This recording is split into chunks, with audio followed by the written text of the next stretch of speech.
Perkenalkan, nama saya Sekarningsi, saya dari kelompok 3. Selanjutnya, saya akan menjelaskan tentang teori catur praja. Teori catur praja ini dikemukakan oleh Van Vollenhoven. Ia membagi teori catur praja ini menjadi 4 bagian. Yang pertama yaitu ada fungsi memerintah atau bestur. Teori ini mempunyai tugas yang sangat luas, tidak hanya semata-mata untuk melaksanakan undang-undang saja, tetapi ia mencampuri urusan ekonomi, sosial, budaya, serta politik.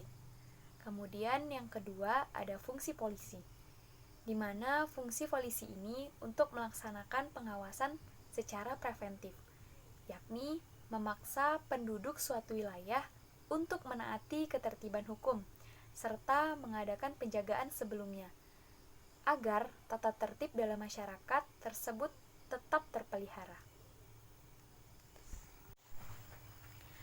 Kemudian ada fungsi mengadili atau justiti, di mana fungsi ini berarti yaitu fungsi pengawasan yang bersifat represif, yang berarti fungsi ini melakukan yang konkret, di mana perselisihan yang terjadi dapat diselesaikan dengan hukum yang seadil-adilnya.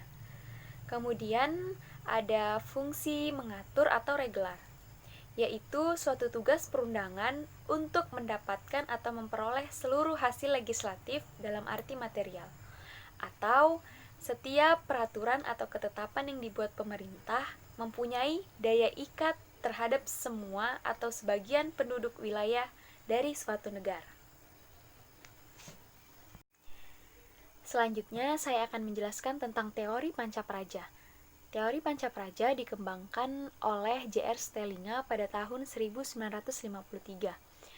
Ia menambahkan satu fungsi lagi dalam pemerintah hukum administrasi negara, yaitu ada fungsi wetgeving atau perundang-undangan, kemudian ada fungsi bestur atau pemerintah hukum administrasi negara, kemudian ada fungsi politisi atau kepolisian, kemudian yang keempat ada fungsi rechtpraat atau peradilan, dan yang terakhir ada fungsi burgers atau kewarganegaraan.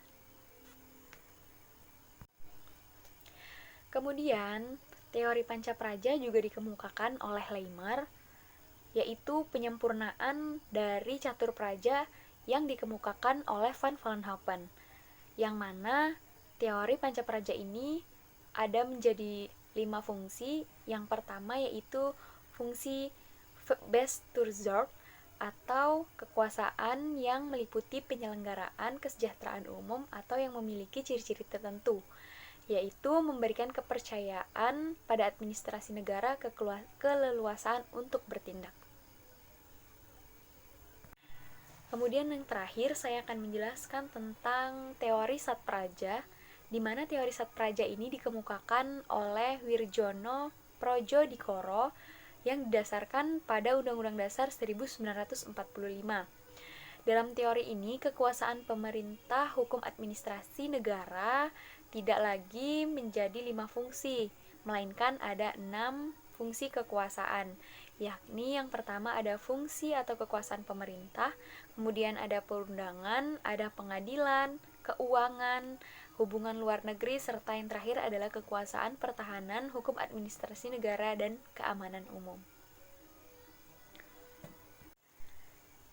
Jika dikaitkan dengan tugas pemerintah, hukum negara Indonesia menganut prinsip negara welfare state atau negara kesejahteraan. Sebab, pemerintah wajib menjamin kesejahteraan sosial atau masyarakat, di mana pernyataan ini terdapat pada pembukaan Undang-Undang Dasar 1945 yang berbunyi, melindungi segenap bangsa Indonesia dan seluruh tumpah darah Indonesia, dan untuk memajukan kesejahteraan umum, mencerdaskan kehidupan bangsa, dan ikut melaksanakan ketertiban dunia, yang berdasarkan kemerdekaan, perdamaian abadi, dan keadilan sosial. Sila kelima dari Pancasila yang tercantum di dalam alinea keempat pembukaan Undang-Undang Dasar 1945 menegaskan prinsip keadilan sosial bagi seluruh rakyat Indonesia.